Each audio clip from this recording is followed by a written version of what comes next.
Anyway, let's see what this dipshit has to say on Sky News.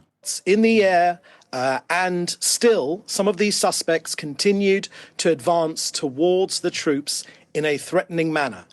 Still, further fire was directed close to them, but not to them, but they continued their advance. So we know very well about this report, but I must tell you again that we have released verifiable footage of Hamas gunmen themselves firing at Gaza. David, yes, but the footage that you just alluded to from the incident.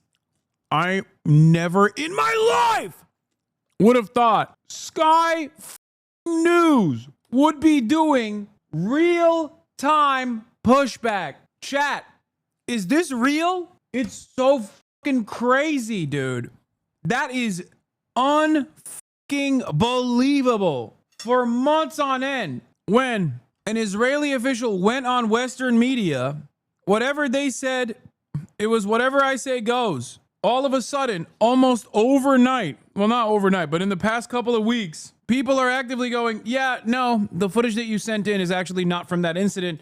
And it seems that forensic analysts have figured out that those weren't Hamas militants at all. They were actually criminal elements. Incident on Sunday is disputed. It was not of the I don't think Gaza it's disputed at Foundation, all. Humanitarian Foundation side. No, I don't agree with you. I don't think it's disputed at all. It's probably disputed by people that want to maintain control of aid distribution. Yeah, which is, of course, the United Nations.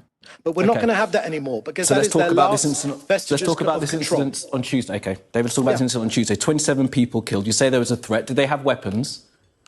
Well, you'll have to ask the IDF for the specifics points. I'm asking about you. that. You're here to speak. Right, and for the Israeli I'll government. tell you that the IDF is not preventing the arrival of Gazans at humanitarian sites. That was not my question, David, as you well know. Did they have weapons, David? It's precisely the opposite. We are encouraging it. Now, the warning shots were fired away from the aid distribution point in response to the threat perceived by IDF troops. Now, we are facilitating, using this independent operation of this NGO, the Gaza Humanitarian Foundation, specifically precisely to ensure that aid reaches civilians and not Hamas. Yeah. David? Chat, I don't understand how at this point they don't have like better propaganda. Like, I don't get it. Is it because like, is it arrogance? Is it pure arrogance where it's like, oh, we've gotten away with this for so long, we don't need to do anything? Or is it simply like the overwhelming number of war crimes that they commit on a daily clip that it's virtually impossible for them to find better propaganda? Like, I've been covering this for years, and I feel like possibly due to the overwhelming number of people who were even remotely invested in this, being like super pro-Israel in the past, whenever I would talk about like Israel striking a journalist or Israel striking the Associated Press building or, you know, Israel doing another siege, right? Like whenever I used to talk about stuff like this, I felt like there was so much more sophisticated propaganda that from the Israeli side, or maybe it was because the overwhelming majority of information coming out immediately was discarded. Like the information coming out of the Palestinian side was like completely discarded. And a lot of the counter narratives were pushed by the only people that were invested in Israel, which was, of course, people who were pro-Israel and right-wing think tanks and shit. I don't know. It is truly shocking. I'm serious. As someone who's been covering this for a decade at this point, it is shocking how bad the propaganda is. I guess they relied too much on people not recognizing the humanity of Palestinians or even recognizing Israel's violence at all. Been many, many occasions of Hamas lying to international media, and unfortunately, international media repeating those lies, and that very often leads to we're not repeating any lies, David. I'm putting the questions to you, and as you well know, in recent weeks we have spoken to Hamas about this. This 27 that were killed, 3 children were killed, 2 women. Were they a threat as well? Again, every bit of news which comes out of Hamas, of Gaza, is controlled by... Of Hamas. I mean Gaza. I mean Hamas. By the terrorist organization. There have been many, I can read so you we can't be trusted is what you're saying? No, I'm not. I'm saying that you need to verify. Do your jobs, We'd media. love to, David, we we are would not love, preventing David, Gazans we from would, accessing as you know, David, and aid. as you and I have spoken about before, we would love to verify this, but international journalists are not allowed into Gaza, are they? Why not? Well, I'll tell you very, very clearly what the reason is for that. Our priority is getting our hostages out. Oh my God, he's getting increasingly more red. Oh my God. Bro, if Israel keeps this up, England is going to elect Jeremy Corbyn. By the way, every single one of these monstrous pieces of shit were directly in opposition to Jeremy Corbyn, including this dipshit. One of the more sophisticated Israeli operations. Not Sky's journalists in. That's our priority. That's what we care about. Now, real journalists enter Gaza with the IDF. Hamas journalists, unfortunately, never leave because they work with Hamas. And to be fair to those journalists reporting from Gaza, you won't be alive very long if you ever do produce any sort of output that is against Hamas. Because yeah, what about international reporters? They won't be alive very long either because Israel will assassinate them like they've done to all of the journalists in Gaza. Hamas will kill you. So many so-called journalists in Gaza, and of course we regret any journalists which have been killed, real journalists, but you know, Hamas operatives. You're distinguishing between real journalists and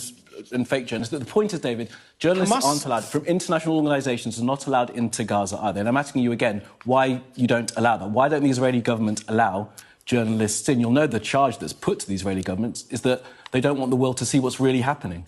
Again, so there's no shortage of output from Gaza. It's been on our front of our screens for 20 months now. But our priority is getting our hostages out. You're not letting. We want to get our live hostages out, not sending your journalists in. I will remind you that Hamas arrested a BBC journalist about 10 years ago, and they held him. And he was only released when there was an international outcry. And finally, Hamas released him. Now, that same outcry has not happened.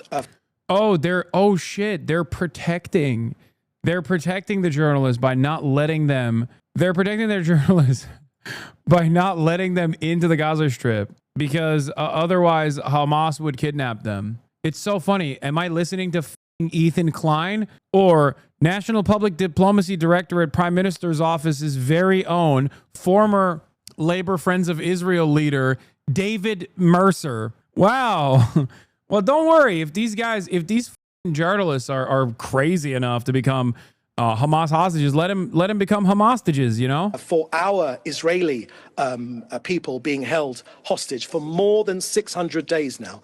Our priority is getting our hostages out, not sending your journalists in. David, that's entirely misleading. You know that there has been international condemnation of the hostages that are still being held. It is untrue for you to make that charge. Right? I'm not talking about condemnation in words. I'm talking about real action. What do you want? What do you want people to do? Fucking bomb Gaza further? Like what? I want more than words. I want you to strap yourself to a GB-39 rocket and launch yourself at a Palestinian mosque. If you're a real one, you would kill yourself for Israel. Why have you not said, "Am Israel high" throughout this entire interview? Why are you not nuking Gaza? We have nuked it, but you should nuke it as well. He wants the entire Western population to volunteer for the IDF. The fact that they haven't means they're all anti-Semitic. Yeah. What are you doing? Why have you not volunteered to fight alongside the brave soldiers of the Israeli Defense Force? Real pressure is put on Hamas, the terror organization. Things happen. Well, hostages released. You know when they get stronger. What pressure? What pressure? What pressure can you put on Hamas? You are doing a genocide, man. I'll tell you when they get stronger. Process that's on the way, it's ongoing, as you know, and we'll come on to that in a... All right, here, let's watch the end of this. Humanitarian principles. You, unfortunately, have decided to side cast aspersions. With... Yes, I will cast aspersions. You have decided to side we've run out of time with a now, terrorist but organization. David, you and I Shame will on speak you. again, okay? David Mencer, the spokesperson of the Israeli government. Plenty more to come. They hit him with a mute. They hit him with a mute. And as he was saying, "You are Hamas." Sky News, you are Hamas. Shame on you, Sky News. You've said zero. I mean, zero Am Israel highs in the process. How dare you mute me? Sky News, you are Hamas. I like that it wasn't even a hard mute and it was a fade. And they literally showed him. They full screened him as he was just like, as a porky little pig, losing his mind. Kaya, my lady. Place. Get back over there. What is this? You're bored, huh?